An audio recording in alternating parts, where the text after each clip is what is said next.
Muy buenos días a todos, soy Dani Hernández y formo parte del staff de Camarazal. Quiero agradecerles por asistir nuevamente a este seminario del Centro de Formación Empresarial de Cámara de Comercio e Industria de El Salvador. Esta mañana estoy acompañada de un equipo de expertos del bufete Arias, quienes nos impartirán el tema implicaciones laborales y financieras y fiscales para las empresas por el COVID-19. Quiero presentarles a Eugenia Cermeño, quien nos contará un poco sobre la trayectoria de la firma legal y sus socios. Bienvenida, Eugenia.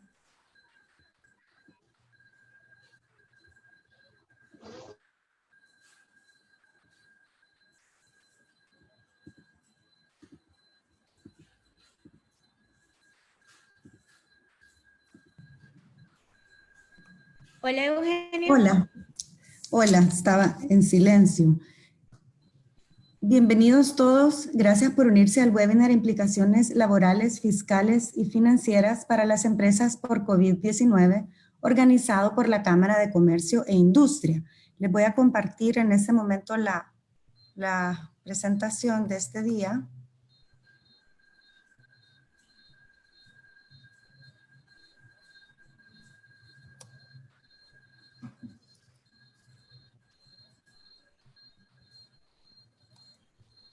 Los temas que vamos a tratar este día son, como les dije, las implicaciones laborales, financieras y fiscales para las empresas por COVID-19. Arias es una firma legal única en la región con 7 oficinas desde Guatemala hasta Panamá. Contamos con un equipo sólido trabajando para servir a nuestras comunidades empresariales durante este momento de crisis.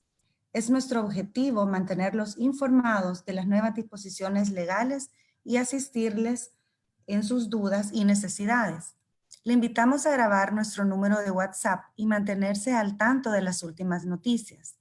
El teléfono que ven en pantalla es el 506-4036-2800. Envíenos un hola y recibirá información valiosa para usted y su empresa. Además, en nuestras redes sociales estamos constantemente actualizando las disposiciones por el gobierno en la región. El día de hoy, los panelistas serán Jaime Rodríguez, quien es experto en Derecho Laboral y Litigios, Ana Mercedes López, especialista en Derecho Financiero y Corporativo, y Luis Barahona, experto en Impuestos, los 3 socios en Arias El Salvador. La agenda de este día es implicaciones laborales por COVID-19, implicaciones fiscales por COVID-19 y aspectos financieros derivados de la crisis COVID-19. Y sin más, le doy la palabra a Jaime Rodríguez para iniciar con el tema implicaciones laborales por COVID-19. Adelante, Jaime.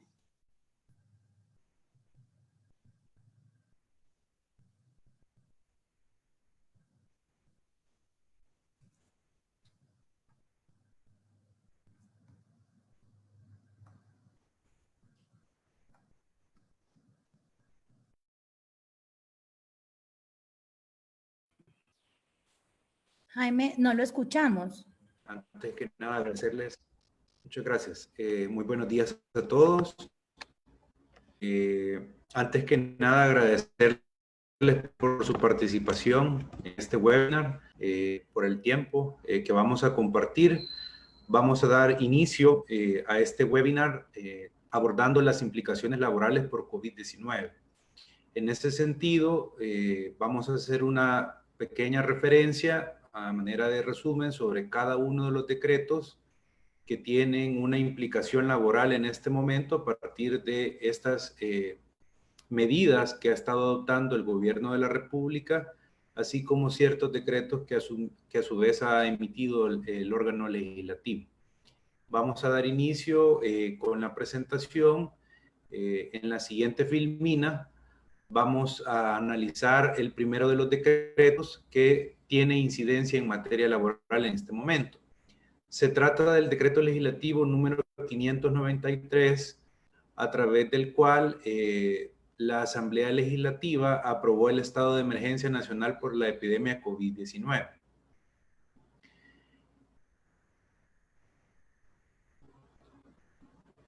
En este decreto legislativo, que valga decirlo, ha dado mucho de qué hablar y diversas interpretaciones, esencialmente lo que se establece es una garantía de estabilidad laboral y al mismo tiempo se establece cómo se van a manejar los efectos legales y económicos establecidos en este decreto. La garantía de estabilidad laboral básicamente es definida en este mismo decreto en el sentido que no podrán ser objeto de despido ni de ningún descuento en su salario todo trabajador que sea objeto de cuarentena, en primer lugar, así como también todas aquellas personas imposibilitadas de regresar al lugar de trabajo por restricciones migratorias o sanitarias decretadas en el país o en el extranjero.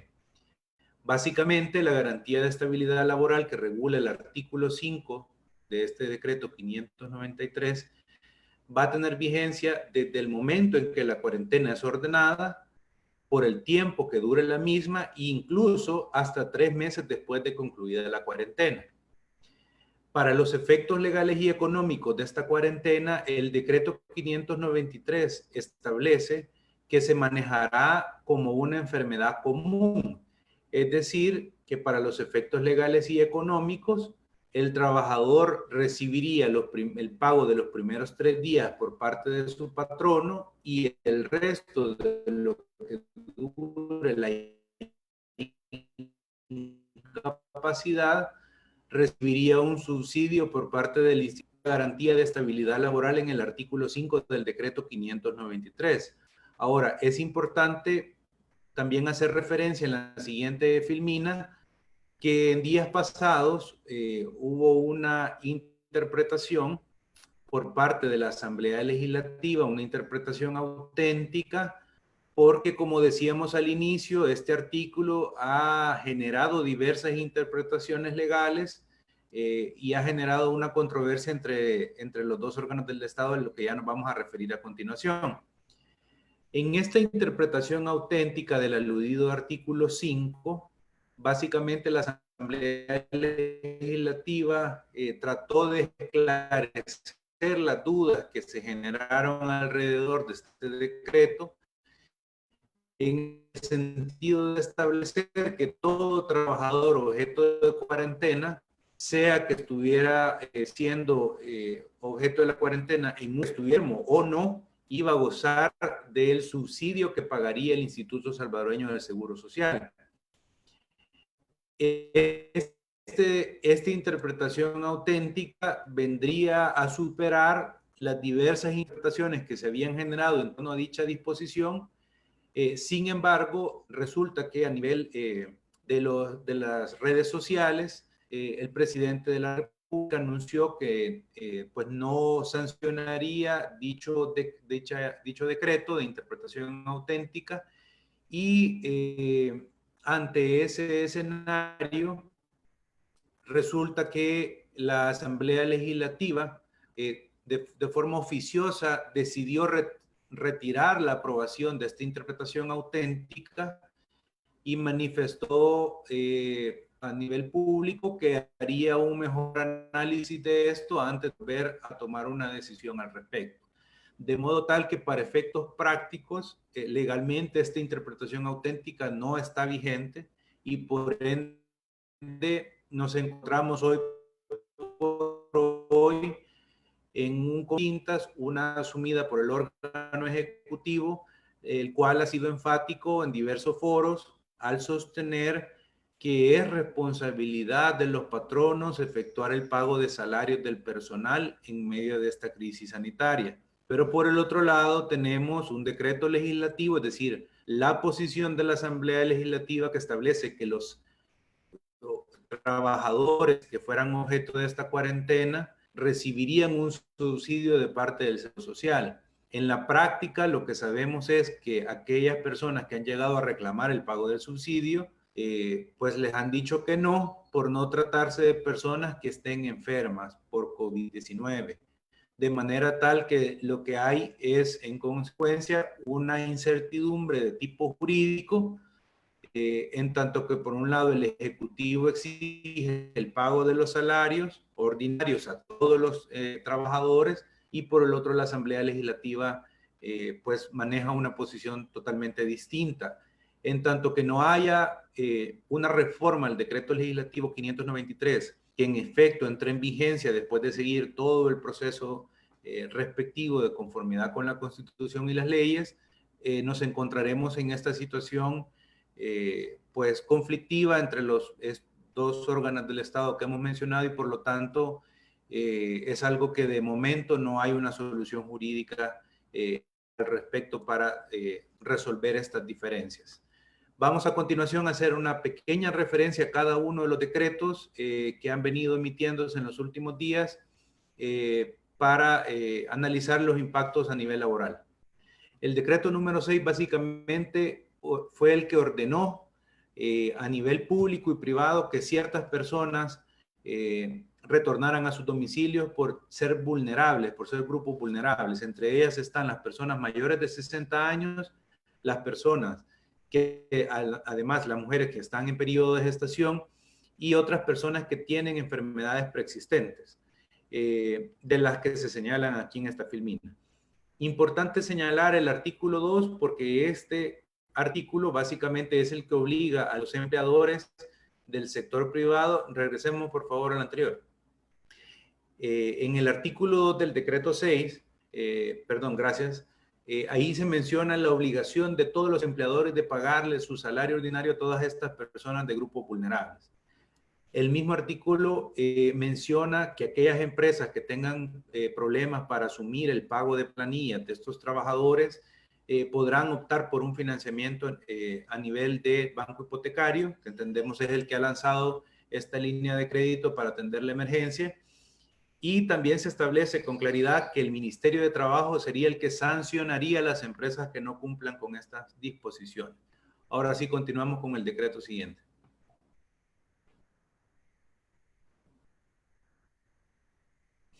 En el decreto ejecutivo número 7, básicamente, pues tiene implicación laboral porque afecta a un grupo determinado del sector productivo del país, como son pues la actividad comercial y recreativa. Básicamente se ordena la suspensión de apertura al público de bares, discotecas, gimnasios y otras pues dedicadas a la venta de bebidas alcohólicas u otras actividades de entretenimiento. Si bien es cierto, este decreto en su momento fue emitido por el plazo de 14 días y otros por 15 días, como los que más adelante veremos, es importante aclarar que posteriormente hubo un decreto que fue el número 12, el que ordenó cuarentena nacional a todo el país y estableció una serie de restricciones para la actividad productiva, que lo que hace es prácticamente prorrogar este periodo de suspensión o de los cierres temporales que han sido ordenados para ciertas actividades económicas.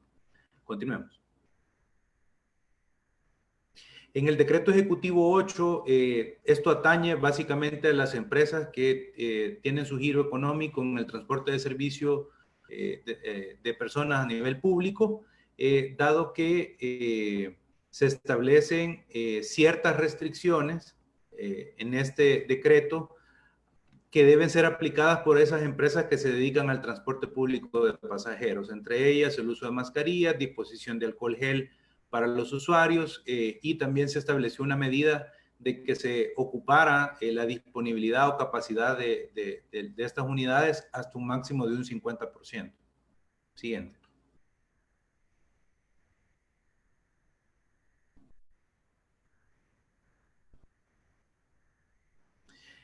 El decreto ejecutivo 9 es el que establece las medidas de contención en el ámbito de la actividad alimenticia, de restaurantes y otras similares, ¿verdad? Aquí básicamente el artículo importante es el número 3, porque en este se ordena el cierre de restaurantes, comedores y negocios de servicios alimenticios, formales o no.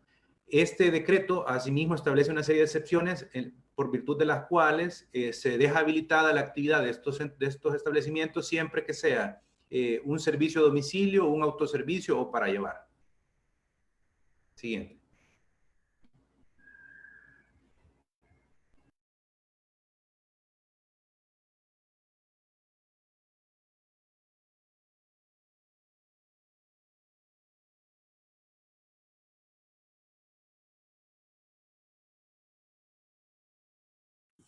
No lo escuchamos, licenciado Rodríguez.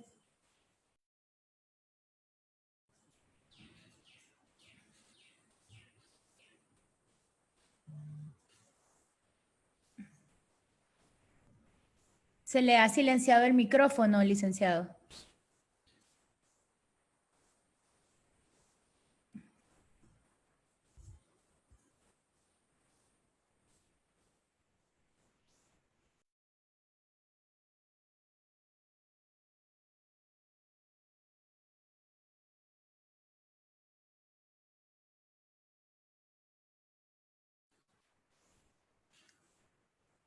Seguimos sin escucharlo, licenciado Rodríguez.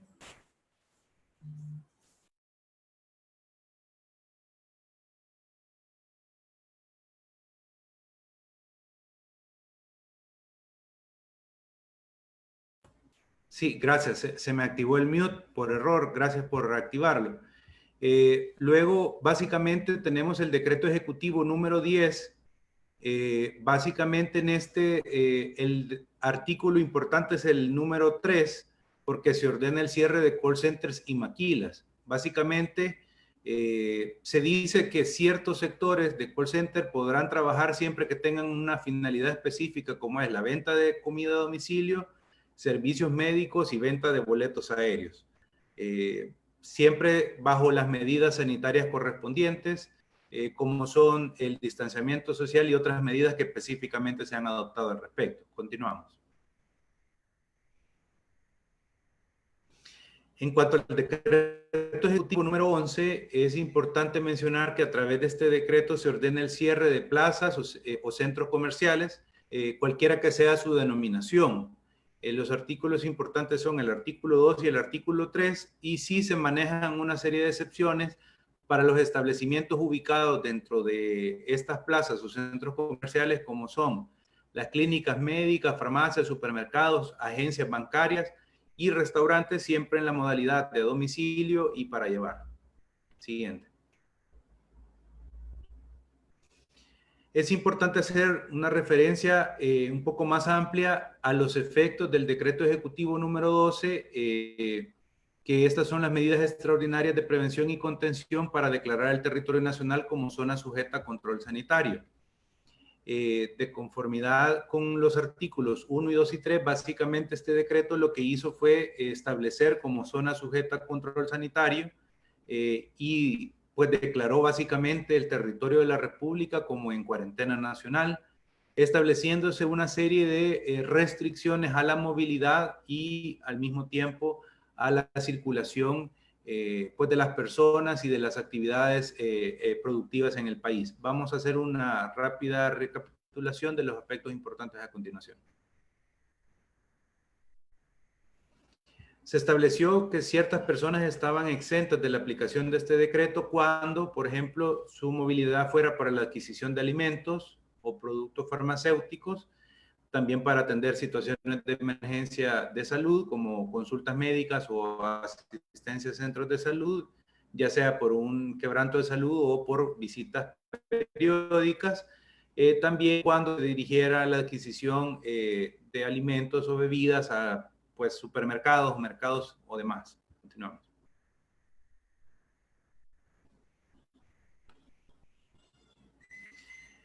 También ciertas personas que se dedican o se movilizan para el centro de trabajo siempre que sean de aquellas actividades que el mismo decreto excepcionó.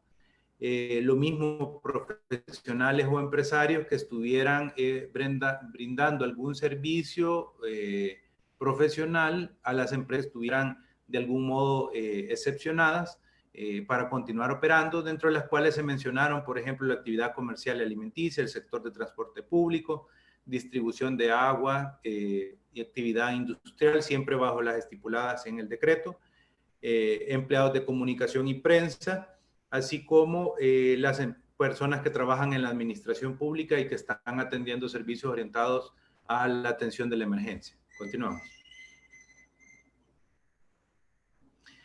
Luego, también como personas exentas de la aplicación del decreto, estaban aquellas personas que de algún modo presten algún servicio de cuidado para personas vulnerables como son menores de edad o personas que enfrentan alguna situación de salud que requieran alguna asistencia permanente, ¿verdad? O que deban atender alguna, como decíamos, alguna visita a algún centro de asistencia médica. También, al estar permitidas las actividades en los bancos, en el sistema financiero, una persona podría desplazarse para, en efecto, realizar una operación bancaria en ese sentido. Luego, pues todas las entidades, ya sea públicas o privadas, que desarrollen alguna especie de servicio de salud, personal médico, enfermeras, pues personal de hospitales públicos o privados también están exentos de las restricciones del decreto. Continuamos.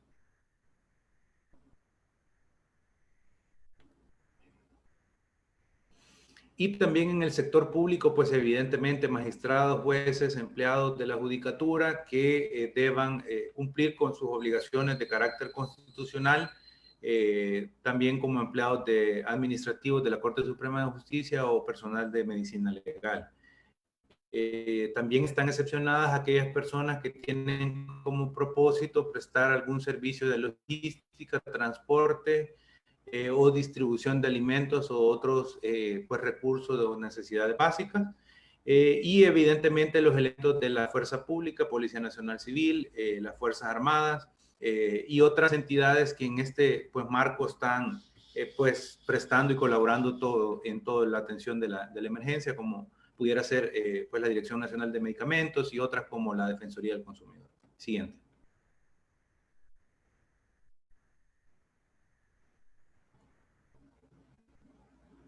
Siguiente.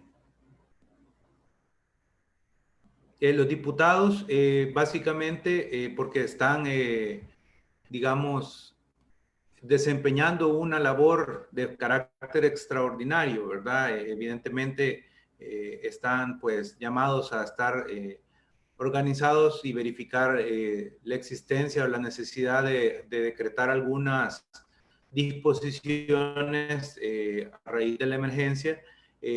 También están autorizadas las personas que brindan, como decíamos, servicios de transporte de carga, que tiene como propósito, evidentemente, el suministro de productos de primera necesidad, inclusive también cuya finalidad sea la importación o exportación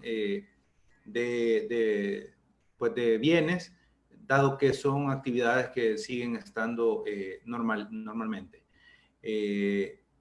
La recomendación general que se ha manejado es que todo empleado del sector privado que deba movilizarse en medio de esta cuarentena debe contar básicamente con dos requisitos. Uno es su carnet de empleado de la empresa que lo identifique como empleado, y segundo, una autorización a través de una carta donde básicamente el representante legal o el gerente o encargado de recursos humanos pues dé constancia de la necesidad de que esta persona se pueda movilizar para realizar determinadas actividades y que esté autorizado y solicita pues la movilización de esta persona a las autoridades correspondientes. Hoy sí continuamos. Dentro del sector productivo hubo una serie de excepciones establecidas en este decreto, como son los servicios de industria textil, básicamente todas aquellas que tengan como propósito la producción de bienes y servicios que se puedan utilizar en el marco de la crisis sanitaria, y se mencionaban como por ejemplo productos de limpieza, alimentación, papel higiénico u otras, toallas sanitarias, etcétera. También en cuanto a los call centers, aquellos que estuvieran relacionados con venta de boletos aéreos, atención de líneas aéreas o distribución de alimentos o atención de servicios financieros y similares que estén excepcionadas. Y evidentemente los servicios de seguridad, gasolineras, transporte de pasajeros, inclusive el transporte privado de pasajeros también estaba autorizado y el transporte de carga. Continuamos. Igualmente, pues las empresas que se dedican a la distribución de agua potable u otras actividades, como por ejemplo distribución de agua a través de pipas, servicios postales, encomiendas y servicios funerarios, así como también servicios de apoyo a la aviación, ¿verdad? Entiéndase de mantenimiento de equipo de aviación, carga, descarga de aeronaves, mantenimiento aeronáutico y similares, y las actividades de agricultura y ganadería, básicamente orientadas a la idea de que no se detenga la producción alimenticia en el país. Continuamos. Otros como servicios financieros, ¿verdad? Los bancos, entidades de cajas de crédito y todas estas entidades aglutinadas en el sector financiero, como también empresas de seguros, están habilitadas para trabajar, así como las administradoras de fondos de pensiones. Y también en el sector privado o público, también los laboratorios, las clínicas médicas, siempre que no sean odontológicas, y en servicios de veterinaria se estableció que se iba a manejar solo a nivel de emergencias. Básicamente, digamos, estas son las empresas excepcionadas del decreto. Adelante. Como recomendaciones, si hubiese alguna empresa que no hubiera sido expresamente señalada en el decreto, pero que por considerarse que es una actividad vital la que desempeña, se dejó en el mismo decreto la posibilidad que el ramo de salud podría conceder autorizaciones especiales para ciertas empresas que se estimaran necesarias o vitales para continuar operando en medio de esta crisis sanitaria. Vamos a continuar con la siguiente filmina. Es importante detenerse un momento antes de entrar al Código de Trabajo, manifestar que ha habido una reforma al Decreto 12. Este Decreto 12 ha venido a quedar reformado por el Decreto 14, ¿verdad? Donde básicamente se hacen algunos cambios que ya fueron anunciados incluso públicamente.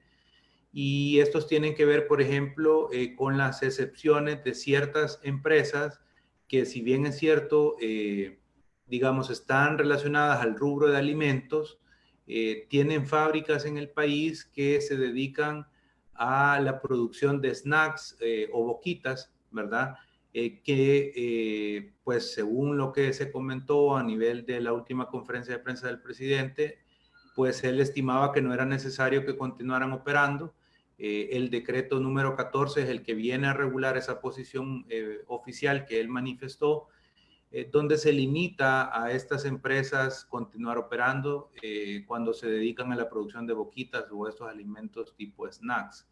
En este decreto 14 también se establecen ciertos cambios, como por ejemplo, se establecen que las ferreterías en el país podrán continuar operando siempre que sea orientada a la atención de necesidades del sector público, por ejemplo, para proveer insumos o materiales para la construcción. Entendemos que esa es la excepción que hace, es decir, que solo podrá atender este tipo de solicitudes de parte del gobierno y otras modificaciones al respecto. Luego, es importante, antes de concluir estas breves referencias sobre los decretos, hacer mención del Código de Trabajo, porque si bien es cierto, estas disposiciones no han sido emitidas en el contexto de la crisis sanitaria, sí son aplicables y es necesario tenerlas en cuenta en medio de la crisis que vivimos en el país. Y es que el Código de Trabajo regula la figura de la suspensión de los contratos individuales de trabajo. Esta figura está establecida en el artículo 35 y el artículo 36 establece básicamente que entre otras causas se encuentra el caso fortuito o fuerza mayor. Esta figura operaría después de superados 3 días de interrupción de labores, cuando el caso fortuito o fuerza mayor no fuera imputable al patrono. Bajo esta figura, digamos, se suspenden las obligaciones principales del contrato de trabajo, como es la prestación de los servicios y el pago de salarios. Continuamos. Esta suspensión por causa de un caso fortuito fuerza mayor se superaría una vez transcurra el motivo que causó esta suspensión, o en su caso la llegada del tiempo máximo, que de conformidad con el Código de Trabajo, cuando se trata de un caso fortuito fuerza mayor, no puede superar los 9 meses. Superada eventualmente lo motivó la suspensión, se habrían de reanudar las operaciones, el pago de salarios y demás prestaciones, debiendo los trabajadores presentarse 3 días después de recibir el aviso de manera formal por parte. Es importante en cuenta que la suspensión del contrato de trabajo no es una ruptura de la relación de trabajo y por tanto no afectaría la antigüedad del trabajador. Sin embargo, para los efectos legales y económicos, el tiempo que dure la suspensión no se contaría como tiempo trabajado. Aquí hacemos un pequeño paréntesis para manifestar que desde un punto de vista esta figura de la suspensión de los contratos actual, ¿verdad? Y sobre todo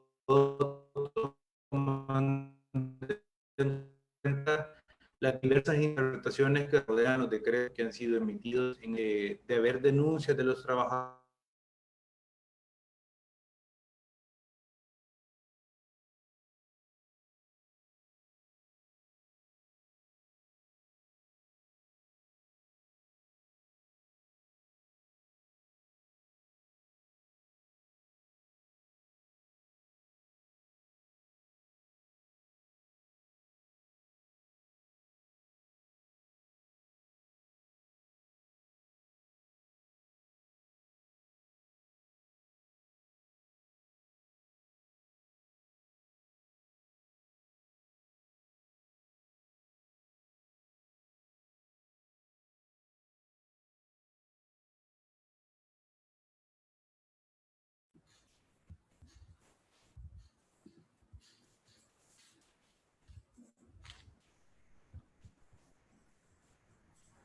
Sí, gracias. Solo para concluir la intervención de esta filmina en los aspectos laborales, es decir, como comentábamos, que su utilización no es infalible, podría estar sujeta a algún reclamo, algún reparo por parte del Ministerio de Trabajo, y sería un juez de lo laboral el que eventualmente, ante un reclamo de los trabajadores, sería el que determinaría si bajo la crisis actual dicha suspensión fue legal o no. Sin embargo, sabemos que la situación económica del país es complicada. Muchos empleadores no pueden hacerle frente al pago de planillas, y si no se optara por la posibilidad de obtener una línea de crédito, legalmente hablando, una suspensión procedería, siempre sujeta a los riesgos que antes pues hemos comentado. Así que me quedaría hasta aquí en mi intervención, y a continuación le cedería la palabra a mi colega Luis Barahona para que él pueda continuar en la parte relativa a las implicaciones fiscales a raíz de COVID-19. Muchas gracias por su atención.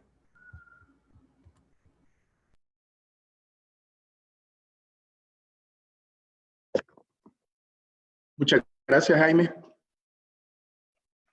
Buenos días a todos. Muchas gracias por su asistencia. Es un placer para nosotros poderles asistir e informar en este periodo de emergencia sobre algunas regulaciones que se han dictado en ocasión de la misma. En este momento, básicamente, me correspondería poderles informar en relación a las implicaciones fiscales que se suscitarían a raíz de ciertas regulaciones que han sido aprobadas por la Asamblea Legislativa en este periodo de emergencia. Como punto de partida, es importante tener presente que no obstante que se han dictado ciertas regulaciones legales a través de la Asamblea Legislativa, hay varios decretos que han sido emitidos. En ninguno de ellos existe una disposición legal que suspenda el plazo para el cumplimiento de las obligaciones tributarias de presentación de declaraciones e informes fiscales. Eso significa que los plazos ordinarios que actualmente las leyes establecen se mantienen. ¿Por qué es necesario aclarar este punto y por qué es necesario que todos los empresarios puedan tener un conocimiento claro de ello? En primer lugar, porque la falta de cumplimiento de las obligaciones, pues naturalmente generaría la posibilidad de que se apliquen ciertas sanciones o ciertas multas por los cumplimientos tardíos.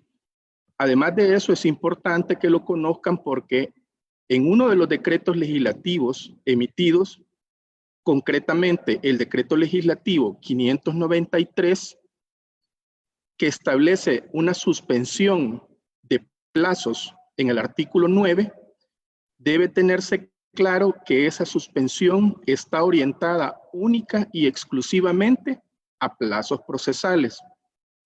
No comprende la suspensión de plazos de cumplimientos de obligaciones tributarias de presentación de declaraciones e informes. Más adelante vamos a ver cómo efectivamente sí se han otorgado ciertas prórrogas bajo ciertas condiciones para efectuar el pago de impuestos sobre la renta y el pago de algunas obligaciones mensuales como el pago a cuenta del impuesto sobre la renta. Esas prórrogas aplican únicamente para el pago de los impuestos y para ciertos sectores bajo ciertas condiciones, pero no es una suspensión generalizada de obligaciones. Por ello, aunque el artículo 9 de este decreto 593 establezca una suspensión, no debe perderse de vista que esa suspensión de plazos no se refiere en manera alguna a plazos en los cuales haya que cumplir obligaciones tributarias, sino que se refiere únicamente a plazos procesales. Eso implica plazos que estén corriendo dentro de un proceso legal donde una empresa, por ejemplo, tuviese que interponer un recurso, ¿verdad?, ante una determinación oficiosa que haya realizado la autoridad tributaria. En ese caso sí, el plazo se entiende suspendido y el derecho a presentar ese recurso no estaría venciendo, sino que estaría siendo suspendido por ese artículo 9. A eso se refiere la suspensión procesal de los plazos. A partir de lo anterior y teniendo claro de que los plazos para presentación de ciertas obligaciones o de las obligaciones tributarias de presentación de informes y declaraciones no ha sido suspendido, en esta lámina ustedes pueden apreciar un listado de las principales obligaciones tributarias que estarían próximas a vencer o que se vencerían durante el mes de abril. La primera de ellas es la presentación de la declaración de IVA del periodo de marzo de 2020, que se presenta a través del formulario F07. Para esta obligación, la ley establece un plazo de 10 días hábiles, que son los primeros 10 días hábiles de cada mes para su presentación. Esto implica que para el caso de esta declaración de IVA de marzo del presente año, la fecha límite de presentación estaría venciendo el 21 de abril. Esto es porque el plazo que está establecido para la Semana Santa, que básicamente en días laborales sería del 6 al 10 de abril, esos no serían computables. Entonces, como consecuencia, los 10 días hábiles vencen el 21 de abril. Lo mismo sucedería con la presentación de la declaración mensual de pago a cuenta y retenciones del periodo de marzo de este año, que se presenta a través del formulario conocido como F14. En este caso, al no suspenderse los plazos, la obligación también estaría venciendo el día 21 de abril. Una tercera obligación que vence en el mes de abril es la presentación del informe mensual de retenciones de IVA, que es conocido como el F930. Este informe, la característica de él es, como su nombre lo indica, de carácter eminentemente informativo. En este no hay que pagar impuestos, sino que solamente debe informarse. A diferencia de los dos anteriores, donde además de que debe informarse las operaciones y declararse, también se tiene que pagar el impuesto respectivo.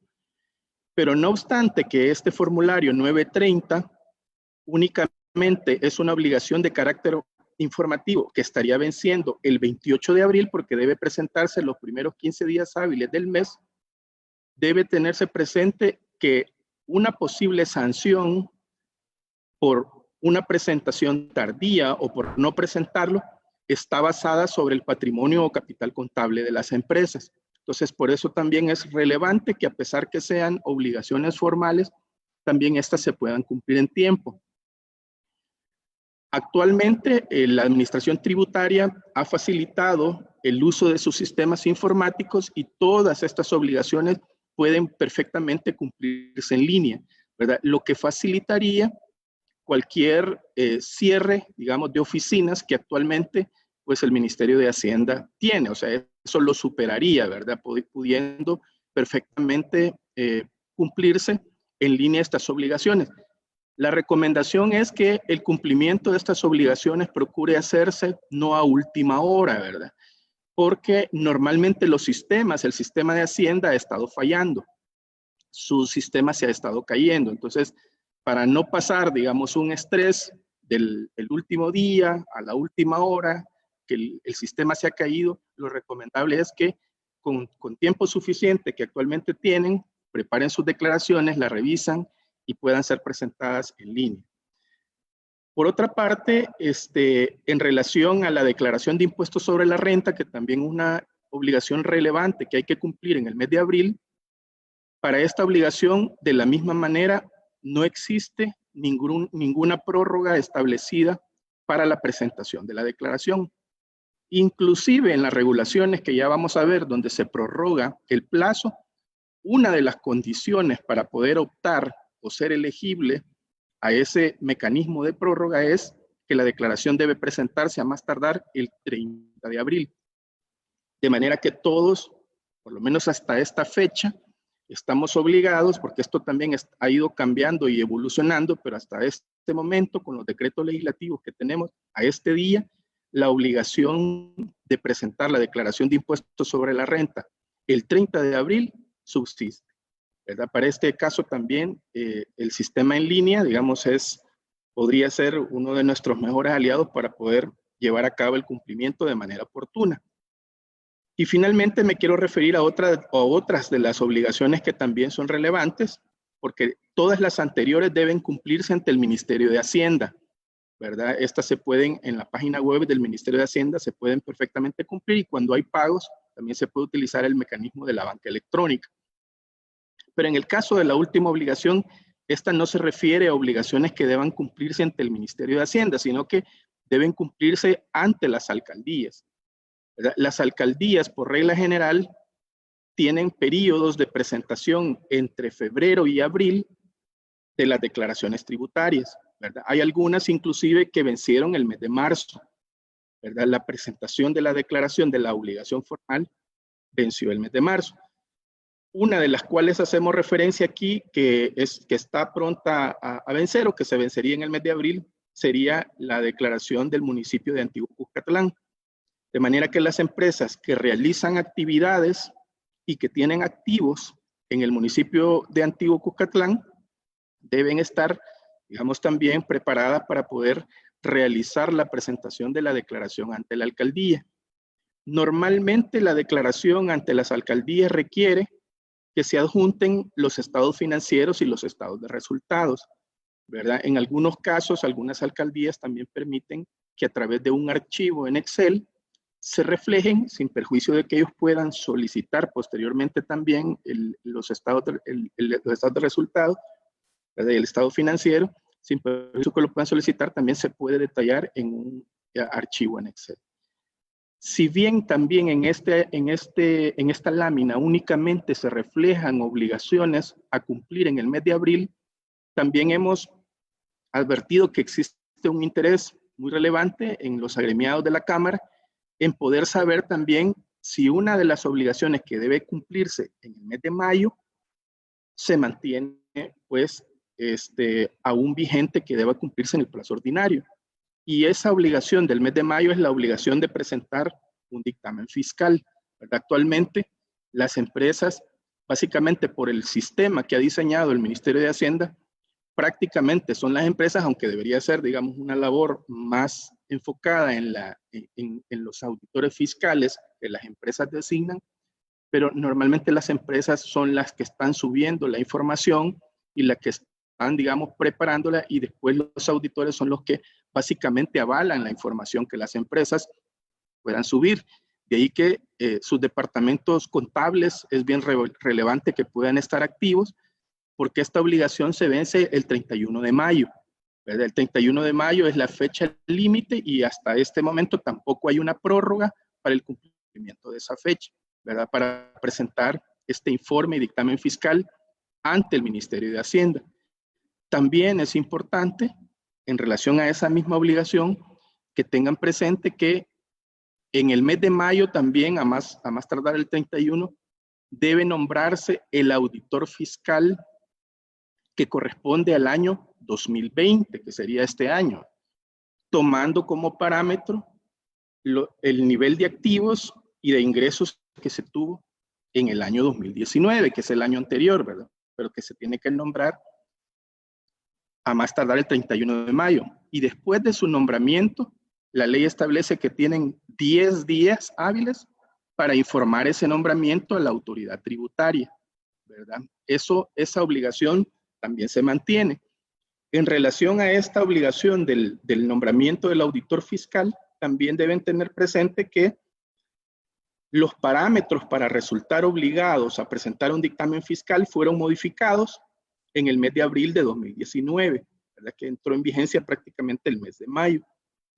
Se incrementó el nivel de ingresos a partir de los cuales el umbral que obliga, a partir del cual se puede resultar obligado. Anteriormente era de $571,000, 429, pero actualmente se ha incrementado a 4,817 salarios mínimos mensuales, que equivale a 1,445,100. De manera que también para hacer el nombramiento del auditor fiscal del año 2020, también va a ser muy relevante que ustedes tomen en cuenta ese cambio legislativo que se dio en el mes de abril, ¿verdad? Pero que tiene ya una relación en cuanto a la obligación por el lado de los ingresos. Los activos se mantienen, los activos siempre se mantienen en 1,142,000. De manera que el parámetro, si el parámetro que su empresa puede ser cualquiera de los dos que lo obliga a dictaminarse, ya sea el nivel de activos o el nivel de ingresos. Pero si es el nivel de ingresos, le recomendamos revisar ese nuevo monto de ingresos para ver si ustedes caen o no en esa obligación. Ahora, aclaradas ya las principales obligaciones y que no existe una suspensión del plazo para el cumplimiento, vamos a revisar en la siguiente filmina de manera, digamos, como muy específica, las regulaciones fiscales que se han emitido a través de los diferentes decretos legislativos en este periodo de emergencia. El decreto legislativo 598 es el principal decreto que contiene la mayor parte de regulaciones tributarias. Son 5 básicamente las regulaciones tributarias que se establecen en los decretos legislativos que se han emitido hasta esta fecha. La primera de ellas es la prórroga para el pago de impuestos sobre la renta. Nuevamente hablamos de prórroga para pago, no para presentación de declaración. La prórroga para el pago también debe tenerse presente que no es una prórroga amplia, ¿verdad? Sino que es una prórroga que deben cumplirse ciertas condiciones que ya las vamos a ver más adelante cuáles son para poder ser elegible o poder aplicar a estas prórrogas.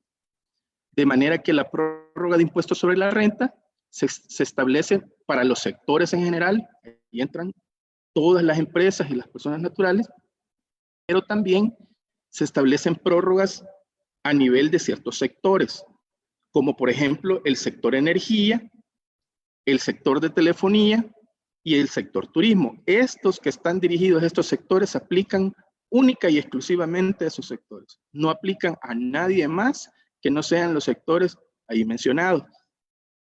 También, como una segunda regulación, se establece la prórroga para realizar el pago o anticipo a cuenta mensual de impuestos sobre la renta para los periodos de marzo, abril y mayo de 2020. Pero también esta prórroga está dirigida específicamente a las empresas del sector telefonía. Nadie más es elegible ni aplica más que el sector telefonía. Esta es una obligación, la obligación de pago a cuenta que deben cumplir todas las personas jurídicas. En este marco de personas jurídicas entran todas las sociedades. También ciertas personas naturales, ¿verdad?, que son titulares de empresas mercantiles, deben cumplirla. Y consiste en pagar el 1.75% de los ingresos brutos mensuales como un pago anticipado o adelantado del impuesto sobre la renta.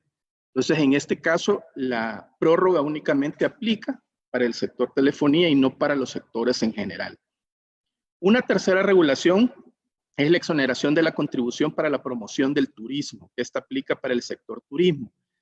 También se ha dictado una regulación de carácter puntual para disminuir los aranceles que actualmente tienen ciertos productos. Los aranceles son los impuestos que se pagan al momento de importar los productos, derechos arancelarios a la importación se llama.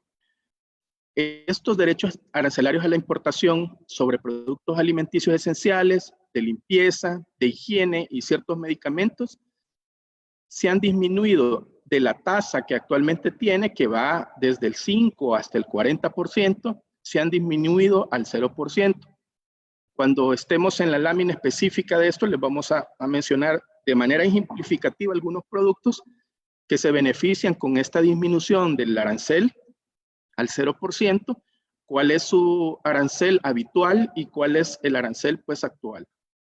Y como una quinta regulación, también se establece una exención del pago de derechos arancelarios y del IVA de importación para ciertos productos que se importen por parte de empresas amparadas al régimen de zonas francas para ser donados al gobierno central, municipalidades, instituciones sin fines de lucro y entidades de socorro. Y también se establece otra exención aplicable para todos los sectores en general, siempre del IVA importación y de los derechos arancelarios para bienes que sean importados con el propósito y objetivo de ser destinados a una ayuda humanitaria para el gobierno central y para las municipalidades. Veamos ahora cada una de estas regulaciones, cuáles son las condiciones o características que se deben cumplir para poder ser elegible, principalmente a las prórrogas del pago de impuestos. Podemos continuar en la siguiente lámina, viendo la primera prórroga que hablábamos, que es la del pago de impuestos sobre la renta para todos los sectores en general. En este caso, la primera condición que se debe cumplir para poder ser elegible es que el impuesto sobre la renta a pagar en la declaración sea menor o igual a $10,000. Eso significa que si el impuesto a pagar es mayor a $10,000, entonces uno ya no es elegible, ni las empresas ni las personas naturales son elegibles para optar a este mecanismo de pago a plazos. ¿Y cuál es la ventaja, digamos, o el beneficio que da esta prórroga o este mecanismo de pago a plazos? El beneficio es que se puede pagar en 8 cuotas el total del impuesto que se presenta en la declaración sin el pago de intereses, multas ni recargos. Y que en la primera cuota que se tendría que pagar el mes de mayo, se paga únicamente el 10% del monto del impuesto total a pagar. Pero siempre la declaración debe presentarse a más tardar el 30 de abril del 2020.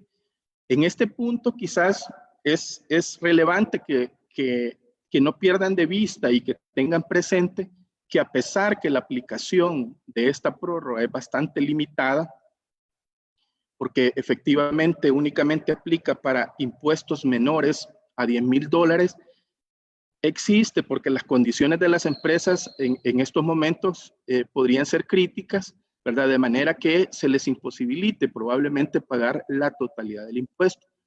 Debe tenerse presente que también existe fuera de estas disposiciones que se han dictado en la emergencia, un mecanismo siempre de pago a plazos, ¿verdad? La diferencia con ese mecanismo de pago a plazos es que el plazo máximo para pagar es de 6 meses, ¿verdad? Y que bajo ese plazo hay que pagar también intereses, ¿verdad? Pero también puede siempre hacerse la valoración al hacer el cálculo de los intereses si esta continúa siendo una opción viable para cada empresa, ¿verdad?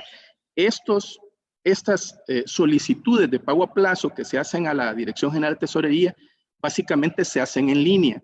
Primero hay que presentar la declaración de impuestos sobre la renta, hay que pagar el 10% y después se hace la solicitud de pago a plazos, ya sea la que estamos viendo en esta lámina, que es la que establece la regulación específica o especial de este periodo de emergencia, o también si correspondiera a la prórroga general, ¿verdad? Que es la de 6 cuotas. Yo creo que vale la pena que las empresas también evalúen eso, porque igualmente solo tendrían que pagar el 10% en la primera cuota y después tendrían el 90% en las cuotas restantes, ¿verdad? Pero sí vale la pena que pueda revisarse el impacto que produce ese financiamiento que se podría hacer en el pago del impuesto, en vista que la prórroga, pues que pueden ver que es aplicable a todos los sectores, es bastante limitada. Ahora veamos la segunda de las regulaciones, o más bien siempre dentro de la primera regulación, las prórrogas que se han dictado para ciertos sectores específicos. Eso está en la siguiente lámina, el primer sector, que es el sector energético, el sector que se dedica a la generación, a la transmisión, a la distribución o a la comercialización de energía, ¿verdad? En este caso, las empresas que se dedican a cualquiera de esos rubros pueden optar o son elegibles para el pago a plazos. En el decreto, en el contenido de decreto, pues se puede establecer la singularidad que estas empresas no tienen ningún límite de monto de impuesto a pagar. Eso significa que si las empresas se dedican a generar, transmitir, distribuir o comercializar energía, independientemente del monto del impuesto que les resulte a pagar, ellos son elegibles y pueden optar a este mecanismo de prórroga del pago de impuestos sobre la renta, lo cual implica que deben hacer una solicitud de pago a plazos ante la Dirección General de Tesorería y esta les otorgaría un máximo de 8 cuotas para realizar el pago de impuestos sin causar el pago de intereses, multas u otro recargo, debiendo siempre pagar el 10% del total del impuesto en la primera cuota en el mes de mayo y presentar su declaración de impuesto sobre la renta a más tardar el 30 de abril del presente año. La siguiente prórroga o más bien la prórroga para el sector siguiente que se presenta en la otra lámina es la que está dirigida al sector de telefonía. La ley establece quiénes van a ser considerados en el marco del sector de telefonía y establece que serían aquellas que se dediquen en conjunto o al menos a 2 de los servicios siguientes: televisión por suscripción, internet residencial y comercial, telefonía fija y telefonía móvil. En este caso, al igual que el sector energético, no existe un monto límite de impuesto a pagar para este tipo de compañías. Eso implica que las compañías que quepan o queden ubicadas dentro del sector de telefonía, independientemente del impuesto sobre la renta, del monto de impuesto sobre la renta que les corresponda pagar, pueden ser elegibles y optar a este mecanismo de prórroga, para lo cual deben hacer una solicitud de pago a plazos ante la Dirección General de Tesorería, presentar su declaración a más tardar el 30 de abril, hacer el pago del 10% en la primera cuota y poder hacer el pago del 90% restante en las 7 cuotas adicionales que se le podrían otorgar a través de este mecanismo. Y un cuarto sector al que también se le ha otorgado una prórroga para pagar impuestos, principalmente de impuestos sobre la renta, es el sector turismo, ¿verdad? En este caso, las empresas del sector turismo sí se les ha puesto también un límite del monto del impuesto para poder ser elegibles o para poder optar a este mecanismo de prórroga. Y el monto del impuesto son $25,000.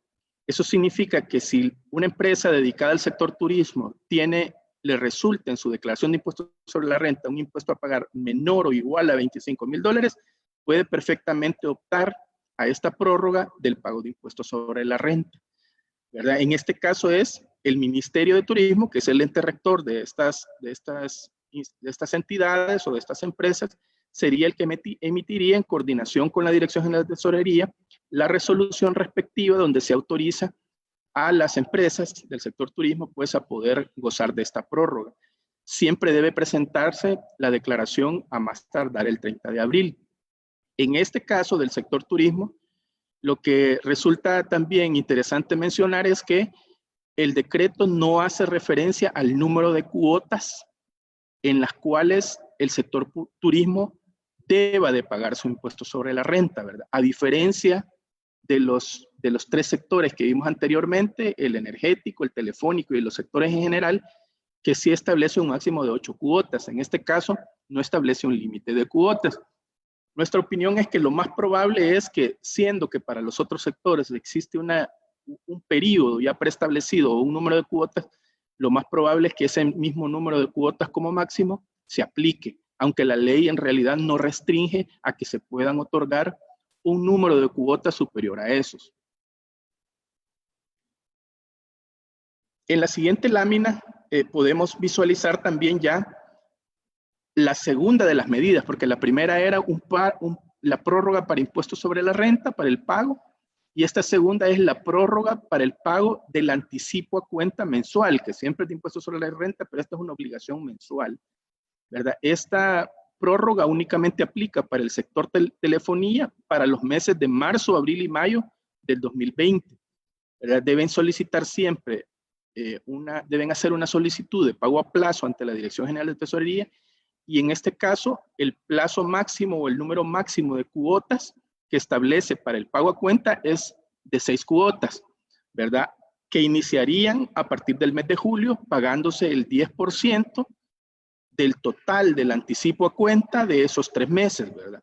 Sobre el total de esos 3 meses se pagaría el 10% en el mes de julio y el 90% se iría haciendo un diferimiento para el plazo de 6 cuotas. En este caso, pues no se cobraría tampoco ni intereses, ni multas, ni recargos. Sin embargo, las declaraciones de pago a cuenta de los meses de marzo, abril y mayo tendrían que presentarse siempre dentro del plazo ordinario en el que estas declaraciones se presentan. Eso significa que la del mes de marzo debería presentarse los primeros 10 días hábiles del mes de abril, la de abril debería presentarse los primeros 10 días hábiles del mes de mayo y la de mayo debería de presentarse los primeros 10 días hábiles del mes de junio.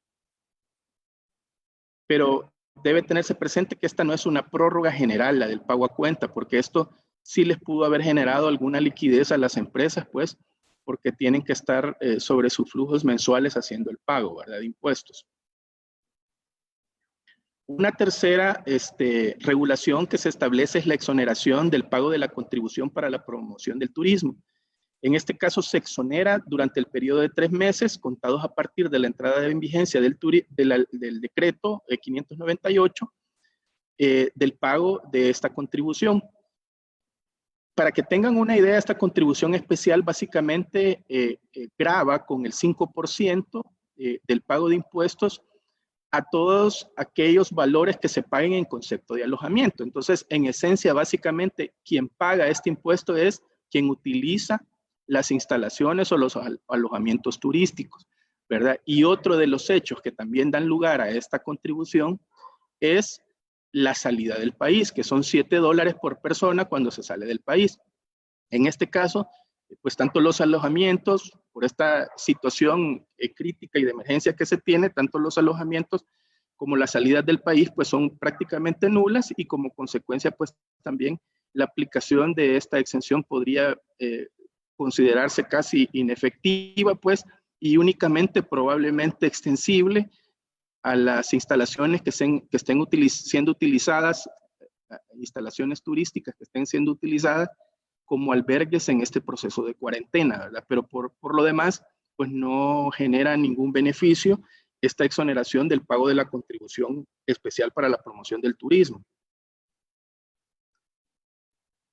Una cuarta regulación establecida en estos decretos legislativos, en este caso específicamente en el decreto legislativo 604, que lo pueden ver al pie de la lámina, es que se modifica temporalmente el arancel centroamericano a la importación.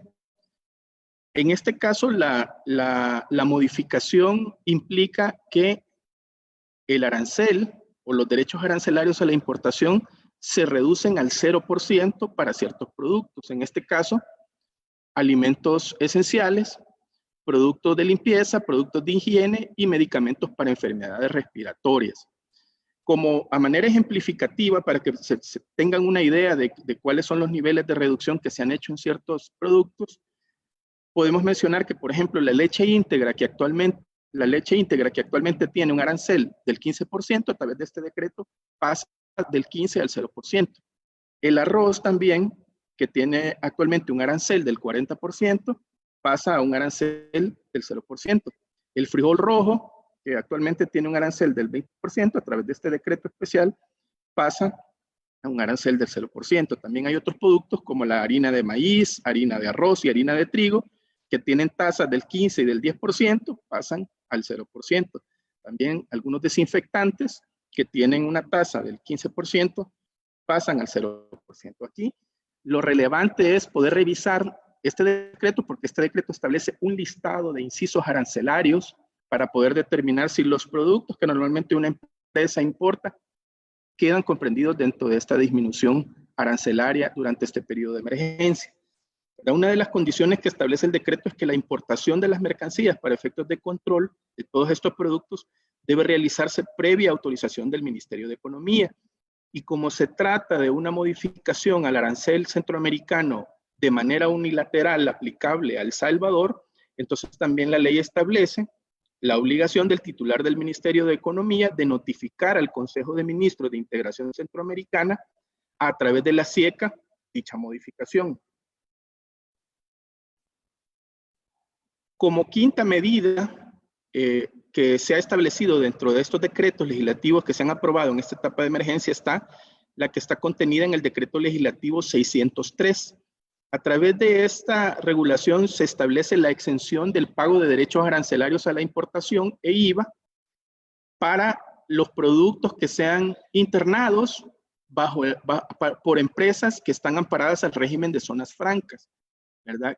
Que estén destinados a ser donados en esta etapa de emergencia al gobierno de la República, a los consejos municipales, a las instituciones sin fines de lucro y a ciertas entidades de socorro, ¿verdad? En el decreto se establece que la entrega o la donación que se haga de estos bienes va a ser documentada a través de una constancia de donación que va a extender el Ministerio de Economía, ¿verdad? Normalmente, los comprobantes de donación los extienden las instituciones sin fines de lucro. En este caso, la ley dice, este decreto especial dice que en cualquier caso, es decir, aunque se le done a través de una institución sin fines de lucro al Estado, la constancia de donación la va a emitir el Ministerio de Economía, ¿verdad? Las empresas amparadas al régimen de zonas francas normalmente tienen exención del pago de impuestos sobre la renta dentro de los beneficios que establece esa ley, pero igualmente a veces realizan operaciones sujetas al pago de impuestos sobre la renta y probablemente a partir de ello podría ser útil, digamos, la deducción de la donación que realicen a través de este decreto, ¿verdad? En este caso, como estas empresas amparadas al régimen de zonas francas, también al hacer una donación estarían internando el producto al mercado nacional, entonces también tienen que hacer una liquidación ante la Dirección de Aduanas, Dirección General de Aduanas. En este caso, el decreto establece que ese mismo comprobante de donación va a constituir la declaración de mercancías a régimen de franquicia para liquidar ante la Dirección General de Aduanas esos bienes que se estarían nacionalizando. También dentro de esta misma regulación número 5 existe una disposición que establece que cualquier empresa puede hacer una donación, puede hacer importaciones libres o sin el pago de derechos arancelados de importación, siempre y cuando lo destine para donaciones del gobierno de la República y municipalidades. En este caso ya no entran las instituciones sin fines de lucro, ni tampoco entran las entidades de socorros. O sea, las donaciones se limitan a ser entregadas directamente al gobierno de la República y a las municipalidades. Y para ir cerrando ya el tema fiscal, si bien es cierto que se han dictado, por ejemplo, en el decreto legislativo 608 ciertas disposiciones que no están relacionadas específicamente con el cumplimiento de obligaciones, pero sí tienen, digamos, una alta incidencia en los recursos o en el comportamiento que pueda tener la hacienda pública y también, pues, en los niveles de endeudamiento que posteriormente deba ser responsable y llevar, digamos, a cabo el pago de los mismos el gobierno de la República. En este caso, a través del decreto legislativo 608 se autorizó al órgano ejecutivo para obtener recursos por la suma de hasta $2,000 millones, ¿verdad? Le han permitido incrementar su nivel de endeudamiento a través de la emisión de títulos valores o a través de la obtención de créditos o una combinación de ambos. En este decreto se establece una disposición de carácter tributario que declara exentos del pago de cualquier impuesto el valor nominal de estos títulos y los rendimientos que estos títulos puedan dar. No así el producto de la venta de estos títulos, los cuales van a estar sujetos al tratamiento tributario que la legislación tributaria pertinente establezca. Esto quiere decir que si estos títulos se venden, podrían estar sujetos al pago de impuestos sobre la renta sobre ganancia de capital. En el contexto del otorgamiento de esta autorización al Ejecutivo para que pueda endeudarse hasta $2,000 millones, es importante mencionar, y podemos verlo en la siguiente lámina, que los fondos que se han asignado, el 70% según el decreto, irían asignados directamente al órgano ejecutivo, que equivaldría a 1.400 millones, y el 30% restante, que equivale a 600 millones, pues sería asignado a las diferentes municipalidades del Salvador. El manejo o la creación de estos fondos ha sido destinado pues a un comité que en el mismo decreto se crea, ¿verdad? Que va a estar integrado por una junta directiva conformada por un coordinador que será nombrado por el presidente de la República, un representante de la micro, pequeña y mediana empresa que será designado por la Cámara de Comercio e Industria de El Salvador, un representante de la Asociación Nacional de la Empresa Privada, 5 ministros, que sería el ministro de Salud, ministro de Hacienda, ministro de Economía, ministro de Obras Públicas y ministro de Turismo, un representante de FUSADES, un representante de la UCA y un representante de la ESEN. En este caso, el decreto establece que las decisiones que adopte este comité o esta junta directiva del comité serán acordadas por mayoría simple. En este caso, lo que se tiene que tener presente es que como son 11 integrantes de la junta directiva, y de esos 11 integrantes, 6 van a representar al órgano ejecutivo, entonces las decisiones por mayoría simple podrían ser adoptadas por esos 6 integrantes del órgano ejecutivo. Y cerrando en la parte fiscal, en la siguiente lámina, que es una modificación que también tiene íntima relación con esa autorización para adquirir deuda que se le ha otorgado al Estado, que recién acabamos de comentar, está la modificación que se hace a la Ley de Responsabilidad Fiscal a través del decreto legislativo 607, ¿verdad? Lo que se hace aquí básicamente es suspender la aplicación de la Ley de Responsabilidad Fiscal por este periodo de emergencia. Esto es porque básicamente, como ustedes muy bien lo saben, la Ley de Responsabilidad Fiscal contiene esencialmente los parámetros o los criterios o los niveles de endeudamiento y de incremento de la carga tributaria que por un periodo de 10 años el órgano ejecutivo está obligado a cumplir. En este caso, pues, al autorizarse la emisión de una deuda considerable, pues naturalmente que estos parámetros se verían afectados y se verían, pues, en un momento dado, no sujetos a cumplimiento. Por lo cual, a través de esta suspensión temporal, se suspende la aplicación de esos parámetros y metas fiscales requeridas en dicha ley, y el Ministerio de Hacienda se compromete a elaborar un plan de regularización en un plazo no mayor a 90 días después que haya culminado los efectos del estado de emergencia. Básicamente esto es las regulaciones de carácter fiscal que ustedes tienen que atender, y como consecuencia de ello, pues les dejo a mi colega Ana Mercedes López para continuar con los aspectos financieros derivados de la crisis del COVID-19.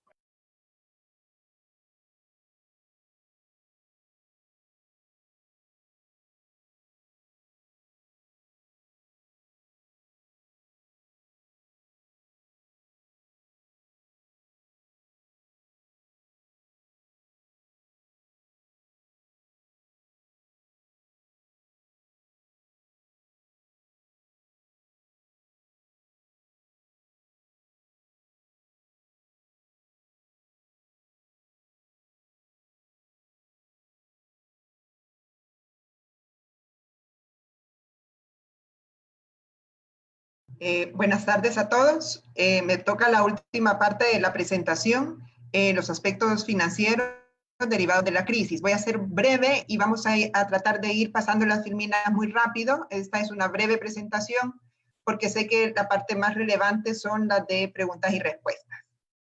La base legal de todo el tema contractual es el decreto de emergencia, el decreto legislativo número 593, que es el que se conoce como el decreto que establece la emergencia nacional, y en el artículo 9, inciso segundo, establece que no incurrirán en incumplimiento de obligaciones contractuales y tampoco penalidades civiles y mercantiles todas aquellas personas que se vean imposibilitadas de cumplir sus obligaciones por estar afectadas directamente por medidas aplicadas en este decreto.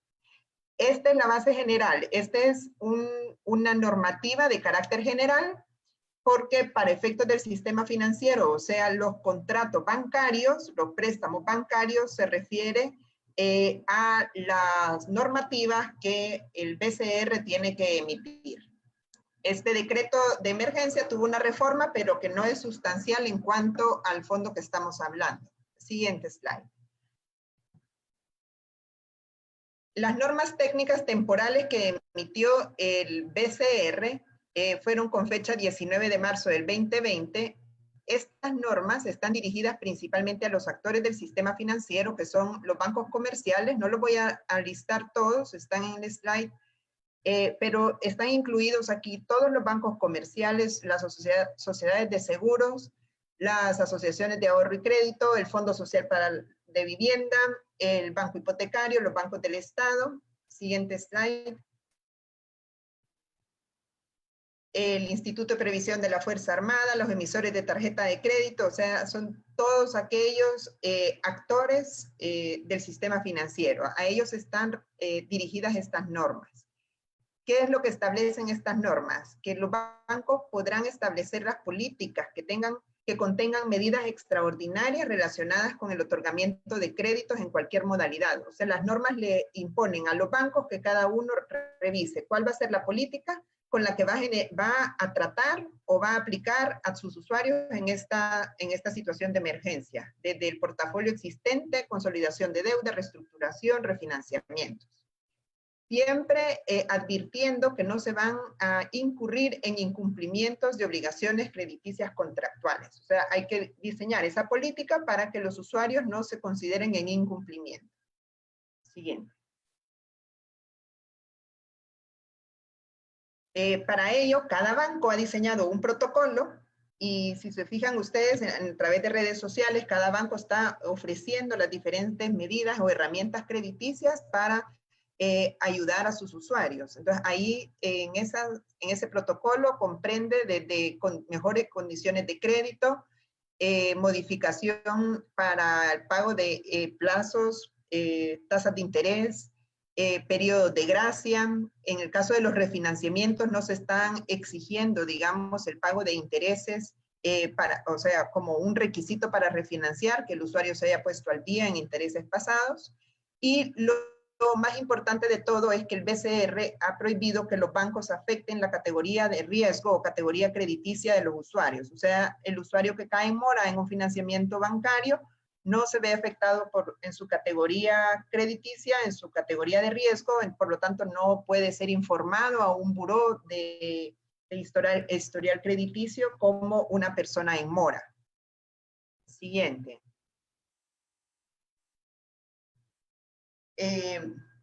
Esto es un poco lo que les decía, se mantiene la categoría de riesgo, se suspenden el conteo de días en mora y para el caso de refinanciamiento no deberá exigirse el que el usuario esté al día en su crédito o se paguen los intereses moratorios para poder acceder a los refinanciamientos.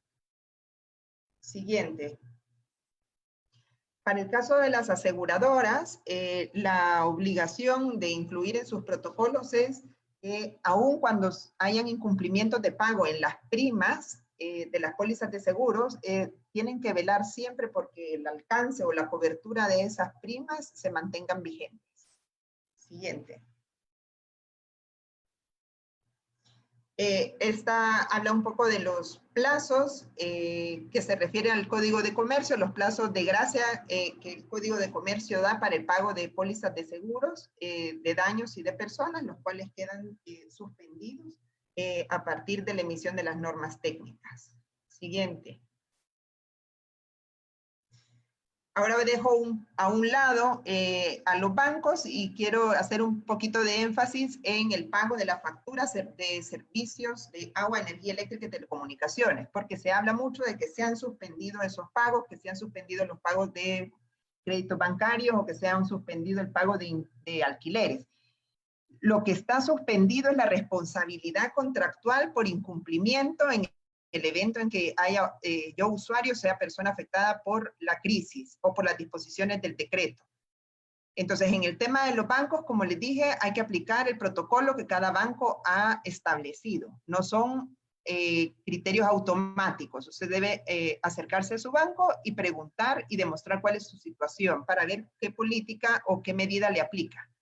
En el caso de los servicios de energía, agua y telecomunicaciones, que incluye cable, internet, teléfono, se ha diferido sin cargo el pago de las facturas de marzo, abril y mayo de estos servicios, los cuales se cancelarán durante los 24 meses siguientes en cuotas proporcionales.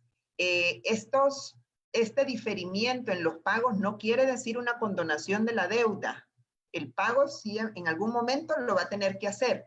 El llamado por eso es el que pueda, o porque está percibiendo un salario, o porque dependiendo del flujo de sus ingresos puede honrar el pago de estos servicios, es mejor hacerlo, porque en algún momento va a tener que enfrentarlo. Los beneficiarios son tanto personas naturales o jurídicas que se vean afectadas directamente por la crisis. En el caso de personas naturales son aquellas que tienen un consumo menor a los 200 kilowatts. La siguiente. La siguiente slide, por favor.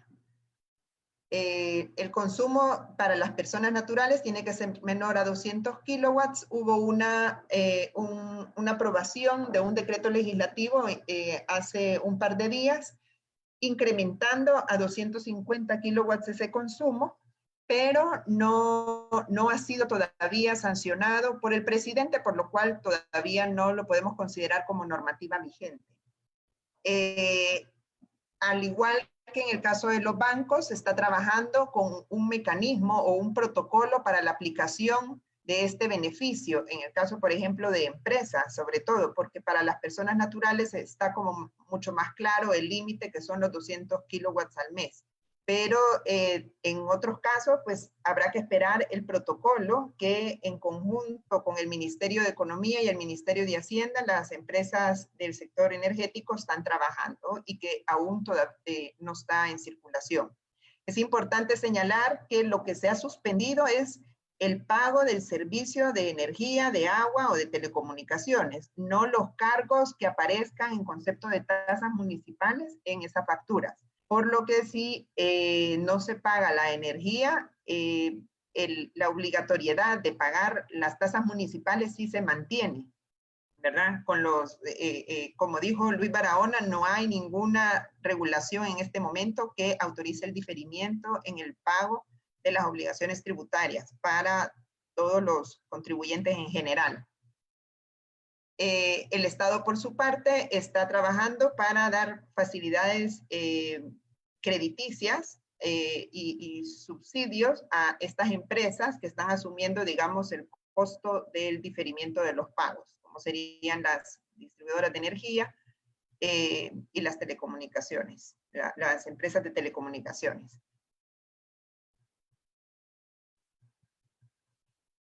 Por mi parte ha sido breve porque pues la idea es que podamos aprovechar los últimos minutos en el tema de preguntas y respuestas, por lo que los dejo con Eugenia, que coordinará esa parte.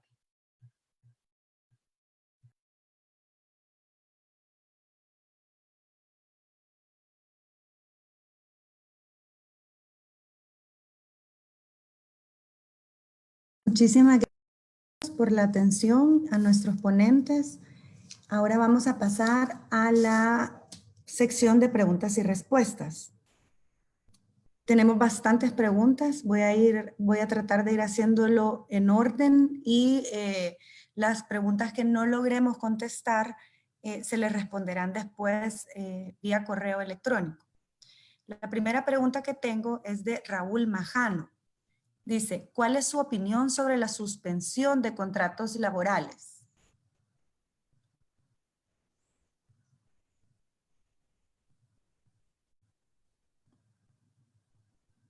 Jaime.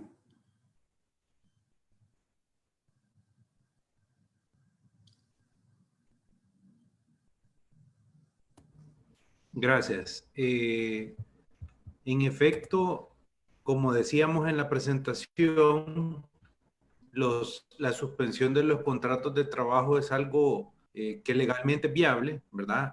Mientras dura la crisis sanitaria.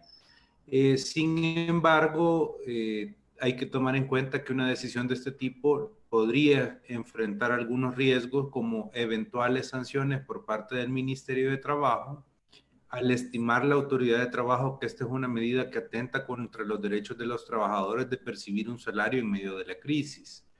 Como decíamos en la presentación, si eso se llegara a dar, la empresa puede defenderse estableciendo que la suspensión de los contratos es una figura legalmente establecida en el Código de Trabajo, que es norma vigente en El Salvador, y en todo caso, si se derivaran juicios de trabajo o alguna reclamación de algún empleado, sería un juez de lo laboral el que en todo caso determinaría si la suspensión es legal o no.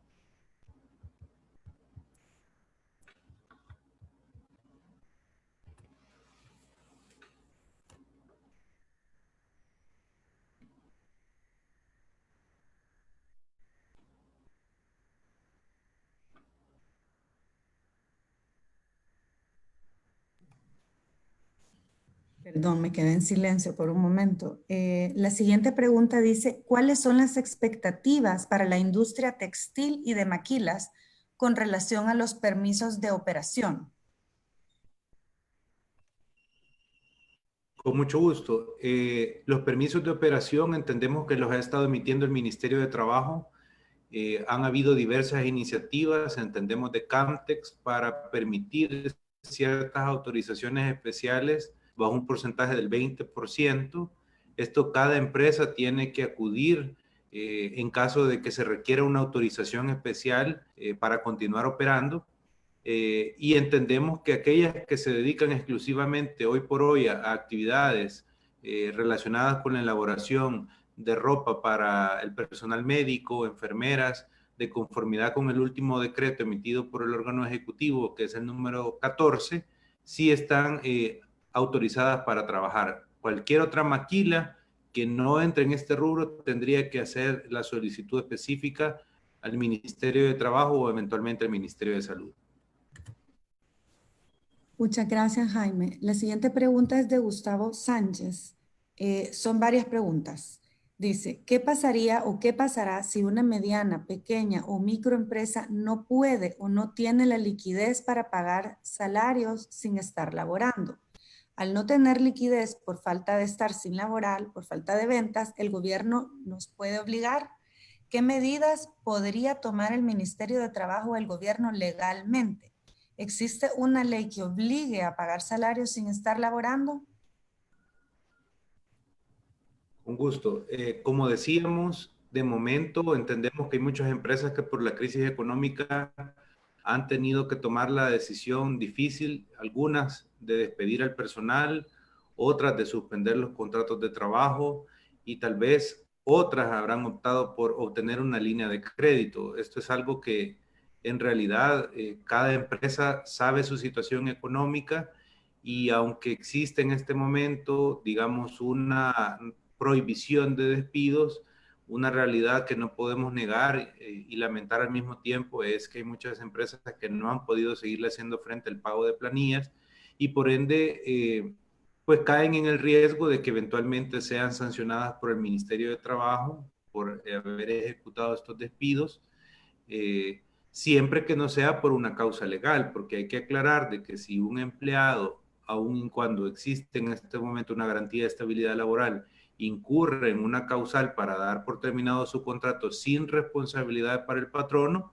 sí se puede realizar sin ningún riesgo. Pero si no es el caso, pues riesgos serían eventualmente que el ministerio inspeccione a la empresa, requiera el reinstalo de los trabajadores y de no hacerse podría aplicar una multa por cada persona despedida que rondaría los $57 con 14 centavos por persona que haya sido despedida, sin perjuicio de que los trabajadores acudan a la sede laboral ante un juez y este juez eventualmente determine el reinstalo de estas personas y el pago de los salarios caídos, es decir, los que no fueron devengados por el trabajador. Pero como decimos, todo esto deberá analizarse caso por caso y definitivamente quedará en criterio de un juez de lo laboral el que finalmente determinaría si la decisión que adoptó la empresa es legal o no es legal. Muchas gracias, Jaime. La siguiente pregunta dice, ¿cuál es el tratamiento que habrá que darles a las planillas de salarios del mes de abril? ¿Y cuál debe ser la postura y responsabilidad de las empresas ante esta situación? La misma persona pregunta si se mantienen los plazos de presentación y pago de las planillas de IS y AFP del mes de marzo. Sí, con respecto al mes de marzo no hay ninguna variación de tratamiento de planillas, como tampoco bajo la tesis del órgano ejecutivo debería de haber ninguna variación en el mes de abril, bajo el entendido que lo que han sostenido las autoridades de trabajo es que los empleadores deberían de asumir el pago de todos los trabajadores. Me imagino que la pregunta va en torno a que si se van a amparar al subsidio los trabajadores o no. En la práctica lo que hemos sabido es que aunque hayan trabajadores que estén siendo dirigidos o orientados por el empleador para que reclamen el subsidio, al llegar al seguro social la respuesta que reciben es que no se les va a pagar el subsidio porque no son personas que estén enfermas por COVID-19. Entonces sí entendemos que en la práctica hay una incertidumbre jurídica sobre lo que establece el decreto 593 que ordena el pago del subsidio versus la posición del órgano ejecutivo que ordena el pago de salarios de forma ordinaria. En principio, si la empresa tiene la posibilidad económica de seguir pagando a los empleados, este es el único mecanismo bajo el cual no corre ningún riesgo legal, ni de sanciones, ni multas, ni ninguna otra contingencia de momento. Okay. Muchas gracias. ¿Qué procede con pagos de impuestos municipales que no se lograron ejecutar porque entramos en periodo de cuarentena, renovación de matrículas de comercio que teníamos que realizar en marzo y la declaración anual de alcaldías que se vencían el 31 de marzo?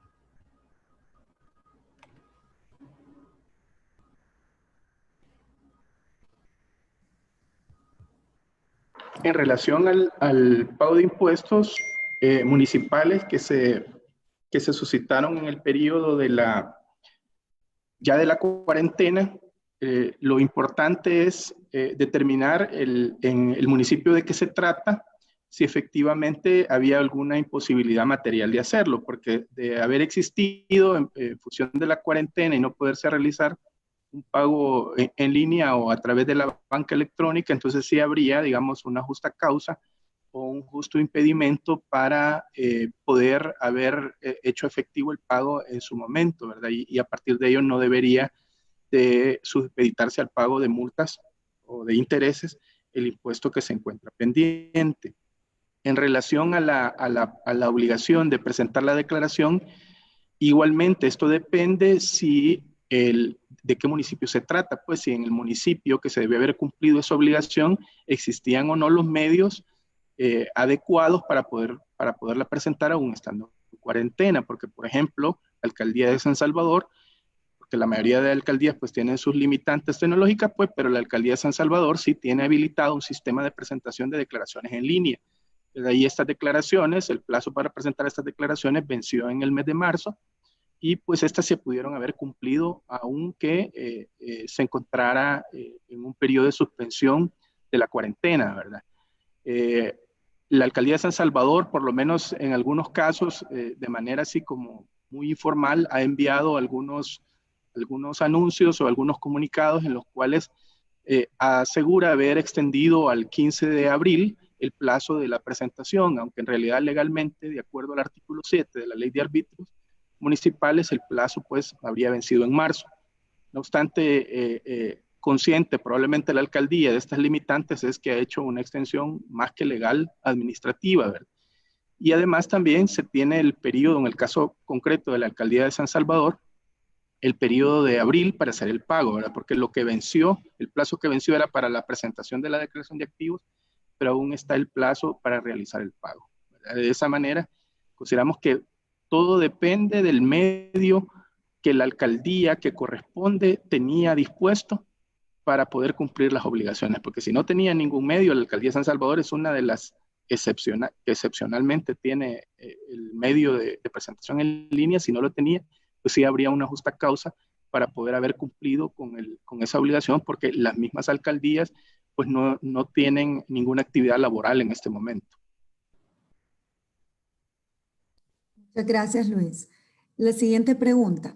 Como empresa entendemos y apoyamos las medidas extremas que ha decretado el Ejecutivo. Sin embargo, ante la situación actual de tener 0 ingresos, marzo ha sido un mes difícil para cubrir a los trabajadores. En caso no se logre el apoyo del gobierno para subsidiar sus salarios para estas 2 próximas quincenas de abril, ¿es legal utilizar la figura de licencia sin remuneración como última medida de no despedir a los colaboradores y como supervivencia de la empresa?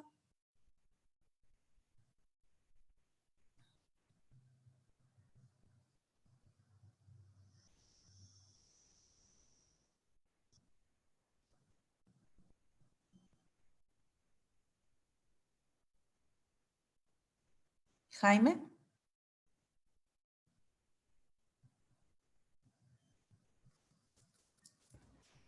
Gracias. Estamos teniendo problemas con el micrófono, por eso pido las disculpas del caso. Tal vez no lo pueden habilitar a todos los panelistas para evitar retraso. En efecto, el tema de la licencia sin remuneración en realidad vendría siendo como una especie de suspensión de contrato de trabajo. Si, digamos, una empresa optara por esa licencia sin remuneración, pues considero que lo más apropiado sería acordar una suspensión de contrato de trabajo con cada uno de los empleados por medio de un documento privado donde se identifiquen a cada una de las partes suscriptoras, se establezcan las causas que motivan la suspensión y al mismo tiempo se establezca un plazo a través del cual va a estar en vigencia esta suspensión de este contrato. De tal manera que si se recibe una inspección del Ministerio de Trabajo se pueda comprobar que de común acuerdo patrono y empleados establecieron un común acuerdo para suspender los contratos de trabajo por un tiempo establecido. Esa sería la recomendación en un caso como ese. Gracias. Giselle Ramos pregunta, ¿esa estabilidad laboral solo es para las personas que están en cuarentena? Es decir, si tengo personas que no están en cuarentena y tienen bajo desempeño y venían en un proceso de evaluación de desempeño, ¿puede ser desvinculado? Sí, podría ser desvinculado toda vez y cuando su comportamiento o su desempeño incurra en alguna de las causales que se dé lugar a terminar el contrato sin responsabilidad para el patrón. Es decir, que si hay alguien que, por ejemplo, en medio de esta crisis se ha encontrado haciendo actos que lesionen económicamente una empresa, por ejemplo, perfectamente puede ser desvinculado de la empresa, inclusive sin responsabilidad de conformidad con el Código de Trabajo.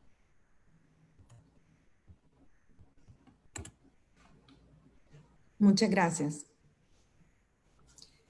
¿Cuál es su opinión en el entendido que es ley vigente sobre el inciso tercero del artículo 5 del decreto 593 en el sentido que la cuarentena será tratada como incapacidad temporal y por tanto el IS debe pagar el subsidio respectivo?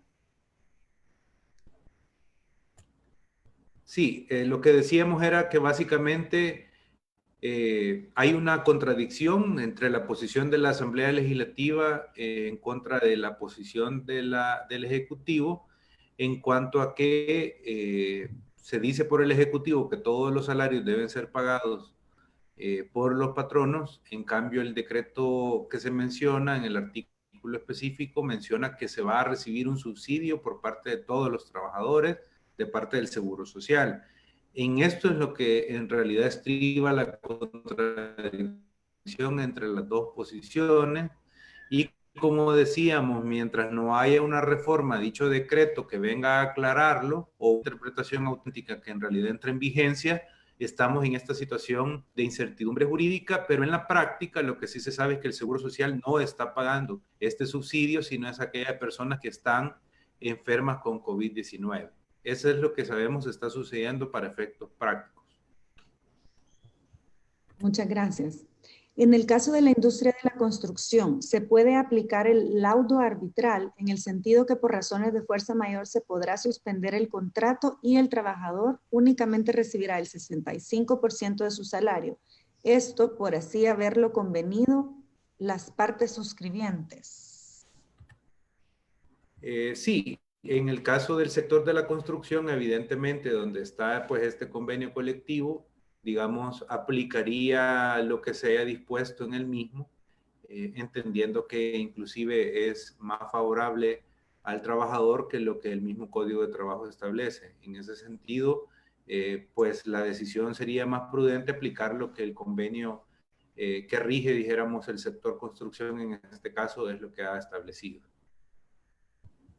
Gracias, Jaime. La siguiente pregunta de Raquel Guevara. ¿Hay alguna sanción para las empresas que quieren dar vacaciones a todo el personal en este tiempo de cuarentena?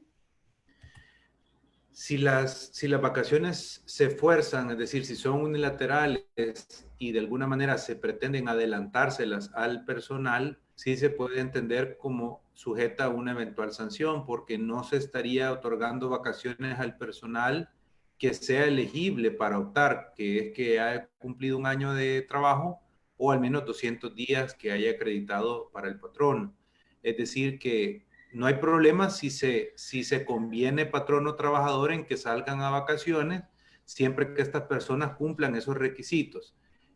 Ahora, el Código de Trabajo establece que se debe anticipar con cierta anticipación, valga la redundancia, los periodos de vacaciones, pero podrían ambas partes convenir sin necesidad de ese periodo de antelación, siempre que el trabajador tenga un año de servicio o al menos 200 días trabajados, pero en ningún caso sería conveniente adelantar esas vacaciones, porque eso sí sería objeto de sanciones ante el Ministerio de Trabajo.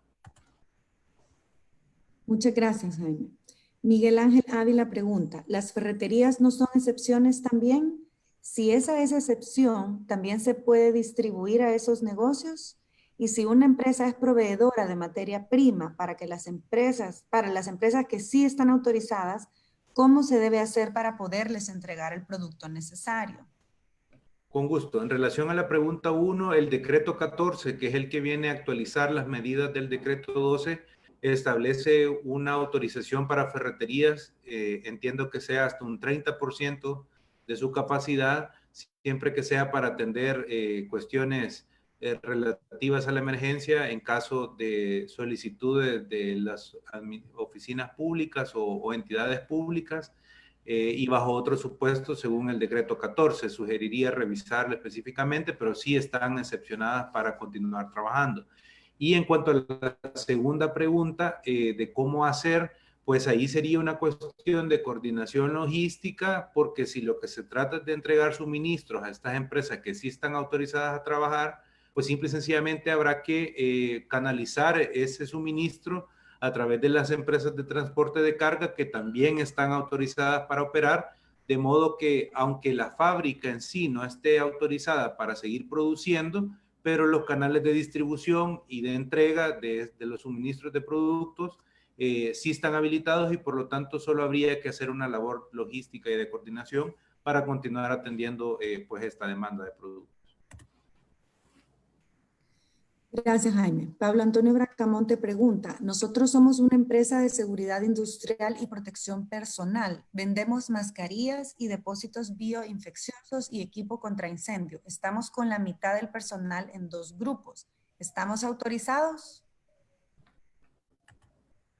Sí, entendiendo que se trata de la comercialización de productos que pueden ser utilizados para esta crisis sanitaria, entenderíamos, digamos, que podrían estar autorizados para continuar operando, pero siempre tomando las medidas sanitarias que el Ministerio de Salud ha publicado, como de distanciamiento social, alcohol gel, mascarillas para el personal, y eventualmente acreditar que cada una de las personas que va a estar circulando lo hace en virtud de que la empresa está relacionada al sector de salud o comercializa productos que en este momento están siendo requeridos en el ámbito de esta crisis sanitaria.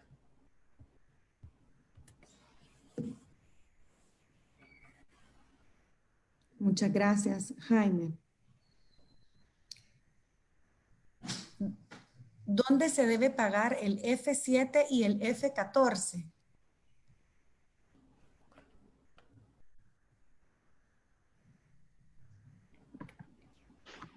El F7, que es la declaración del IVA, se debe pagar ante cualquier institución del sistema financiero. Se puede hacer también a través del pago de banca electrónica. Igualmente, el F14, que corresponde a la declaración mensual de pago a cuenta y retenciones de renta, puede efectuarse el pago de la misma manera, a través del sistema bancario, ya sea físicamente o a través del mecanismo de banca electrónica.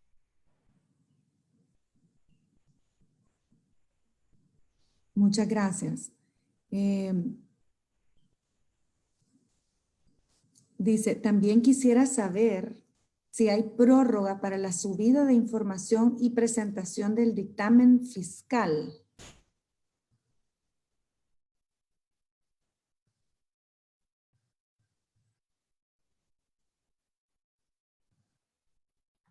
Disculpen por el micrófono.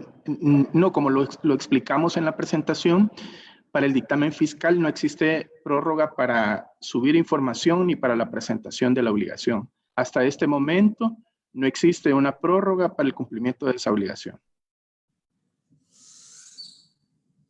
Gracias. Dice, la obligación formal, declaración de bienes inmuebles F30, vence el 30 de abril. Únicamente se puede presentar físicamente. Si no están laborando los centros express del Ministerio de Hacienda, ¿cómo se podrá cumplir?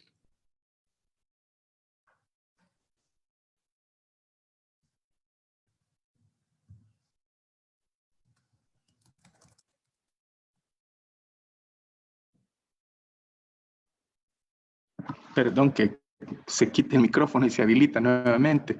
Sí, en el caso de la declaración de inmuebles, efectivamente, eso no podría hacerse su presentación en la medida que no esté habilitado. Hasta este momento, el Ministerio de Hacienda no ha habilitado, para ese caso particular, tenía previsto habilitar ciertos correos electrónicos de cumplimiento, pero no los tiene. En la medida que esté la cuarentena activa ¿verdad? Y la obligación se presente el momento llegue el día de presentar la declaración y no sea factible, en ese caso, pues no habría incumplimiento atribuible porque habría una justa causa o un impedimento para poder realizar el cumplimiento de esa obligación. Muchas gracias. En caso de los empleados domésticos, ¿a dónde quedan en esta situación?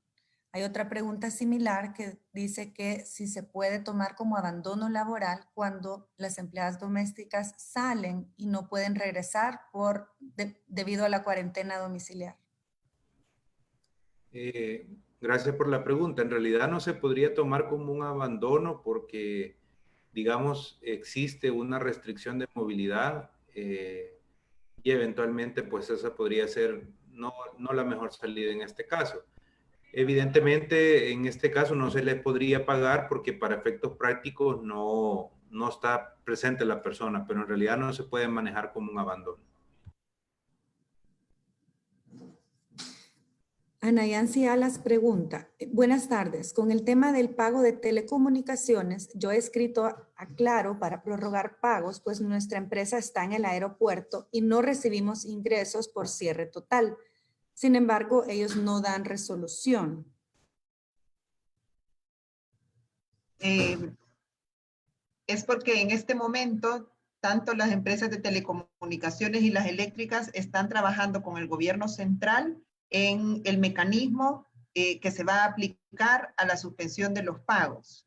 Puede que sea esa la razón. También nos han dicho que tienen colapsado sus sistemas de call center por saturación, obviamente, de llamadas del servidor, etcétera. Pero sí hay que seguir intentando con el proveedor de servicio respectivo. Muchas gracias, Ana Mercedes. Con el tema de bancos, pregunta Ana Yancy Alas, a nosotros solo nos han prestado para la planilla de marzo, última quincena. Tampoco están dando préstamos. Dice que solo están soltando poco capital. Entonces, no hay un apoyo real para pymes.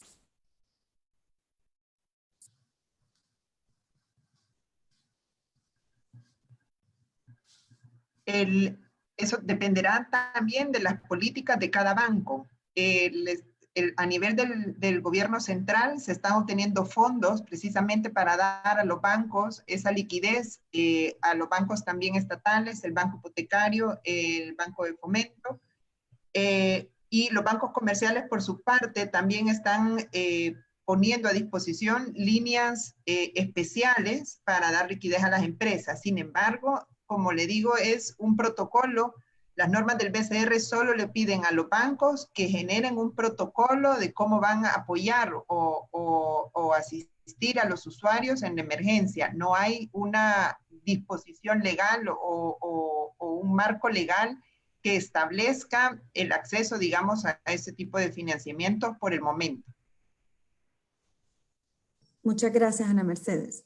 Roberto Rodríguez pregunta, en el caso que una empresa se dedique a maquilar las nóminas de muchas compañías y que por ende se vele por el pago de muchísimos empleados de diferentes compañías, ¿podría considerarse como una empresa que vela por interés de primera necesidad y por tanto tener libre tránsito de sus empleados?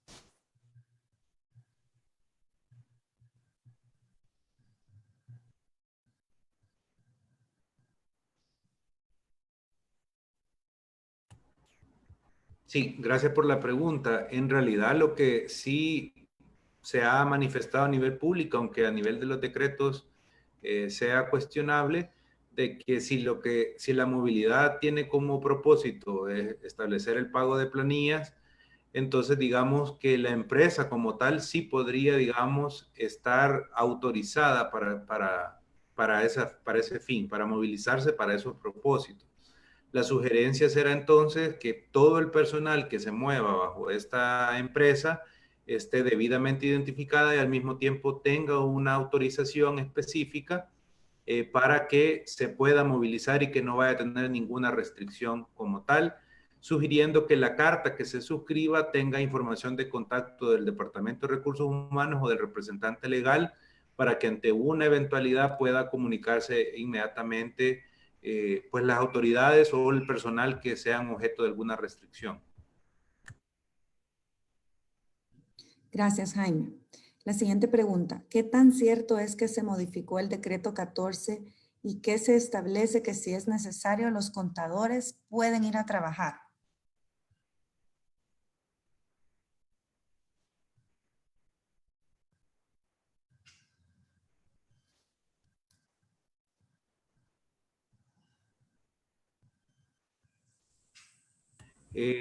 Pues no hay ahorita una posición oficial, una autorización que amplíe, digamos, de forma general a las empresas que se dedican a este tipo de rubros.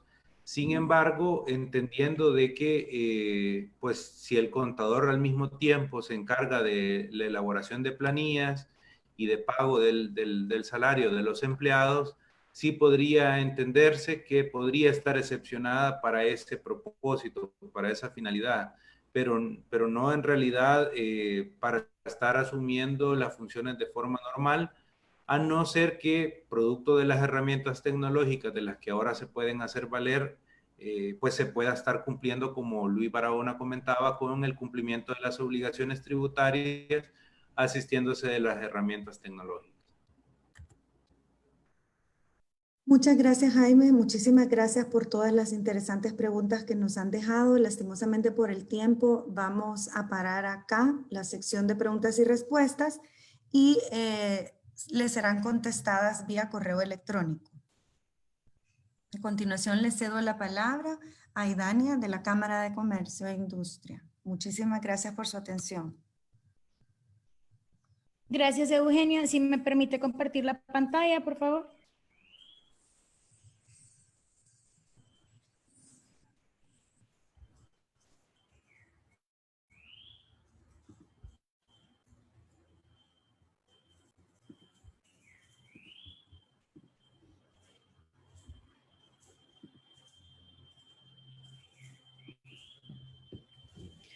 Bueno, antes que nada, pues agradecerles a todos nuestros expertos, ¿verdad? Que nos han acompañado este día de Bufete Arias y haber compartido este cúmulo de conocimientos con nuestros más de 450 asistentes que tuvimos a través de nuestras dos plataformas, a través de Zoom y de Facebook Live.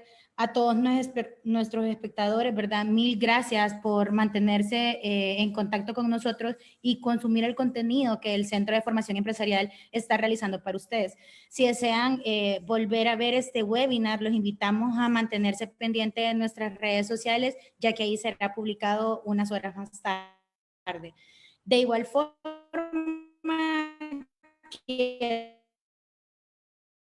que será el lunes 6 de abril a las 10:30 a.m. para que puedan acompañarnos. No quiero cerrar sin agradecerle a todo el staff técnico que hace posible que estos webinars del Centro de Formación Empresarial de Cámara de Comercio e Industria de El Salvador se lleven a cabo. Tengan un feliz día y nos vemos pronto.